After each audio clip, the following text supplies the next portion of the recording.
In a land where the horizon stretches endlessly and the wind never truly stops, survival is shaped by movement, animals, and seasons. There are no supermarkets in the open steppe, no constant supply of fresh produce, and no easy access to imported food. So what do Mongolian nomads eat every day? And how does that food sustain life in such a harsh and changing environment? Mongolian nomads live across vast grasslands, deserts, and mountain regions, where temperatures can swing dramatically between seasons.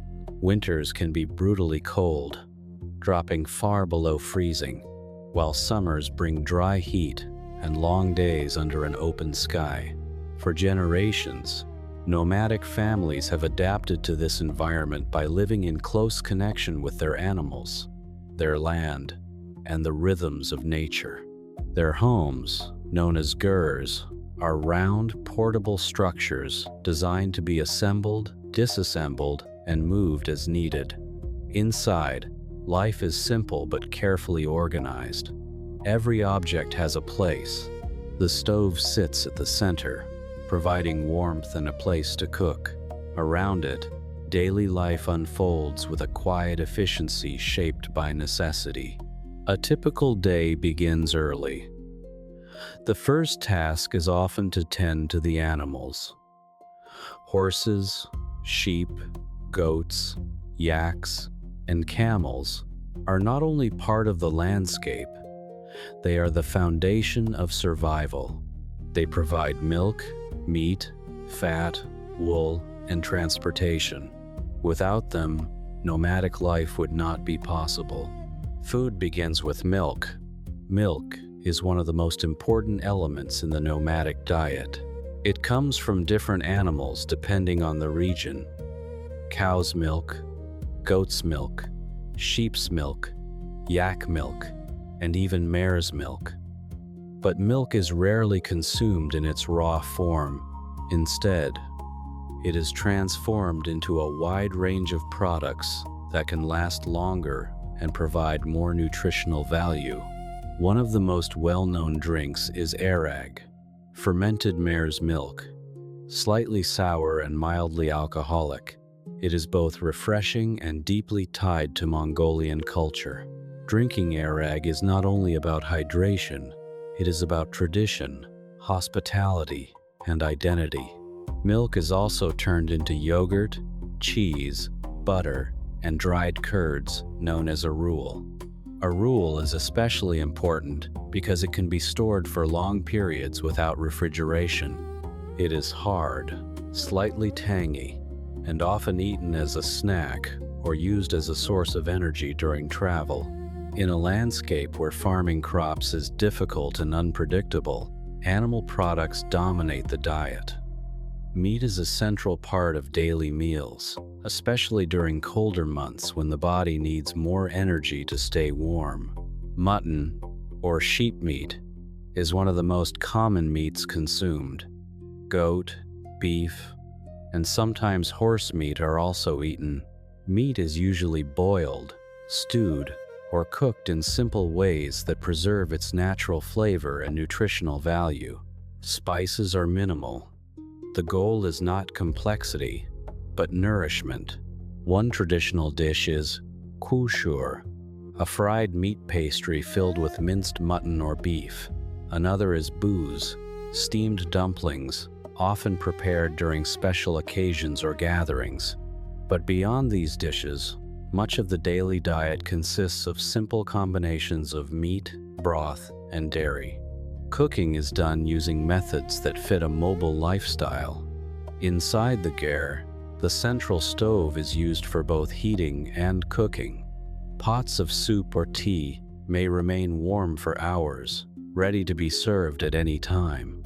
Fuel, often dried animal dung or wood, must be used carefully. Nothing is wasted. Tea is another essential part of daily life.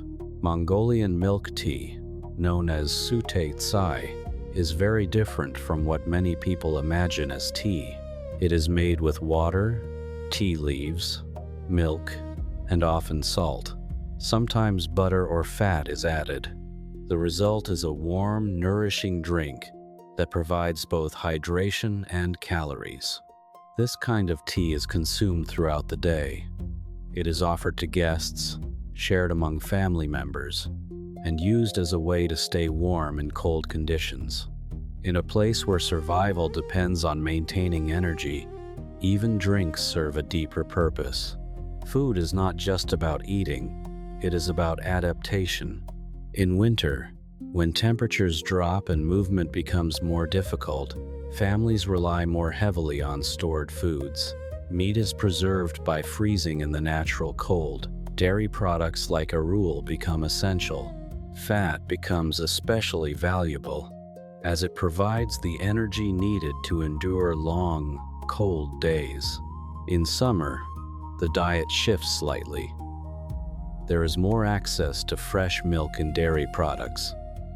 Animals produce more milk, and families spend time processing it into different forms.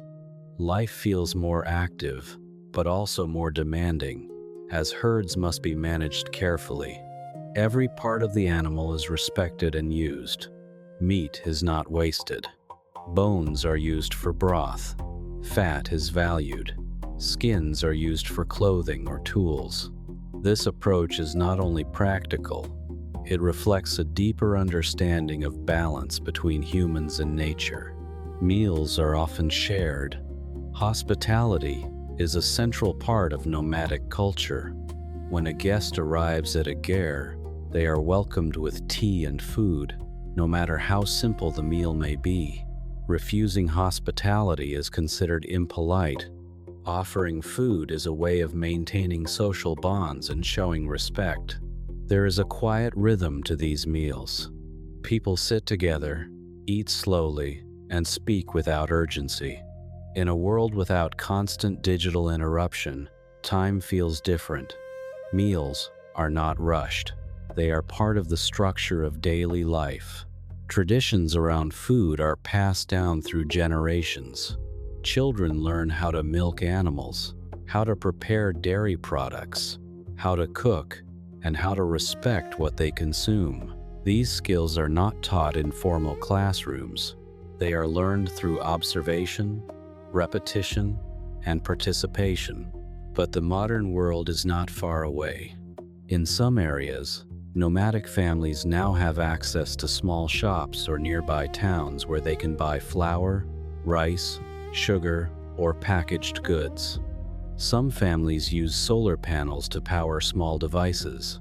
Motorbikes and trucks are sometimes used alongside traditional horses.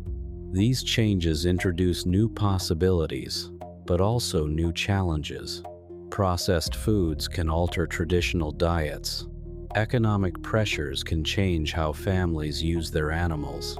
Climate change affects grazing patterns, water availability, and the health of herds. And yet, many Mongolian nomads continue to maintain their core way of life. They adapt where necessary, but they do not abandon the principles that have sustained them for centuries. Food remains tied to animals, land, and season. Meals remain simple, practical, and deeply connected to survival. There is something striking about this way of eating. It is not driven by choice in the modern sense. It is driven by necessity, knowledge, and environment. Every meal reflects a relationship between people and the land they move across. In the open silence of the Mongolian steppe, where there are no walls to separate human life from nature, food becomes more than nourishment. It becomes a reflection of adaptation, resilience, and continuity. And perhaps that is the real answer. Mongolian nomads eat what the land and their animals provide, not out of limitation, but out of understanding. In a world that often forgets where food comes from, their way of life offers a quiet reminder that survival, in its simplest form, is built on connection.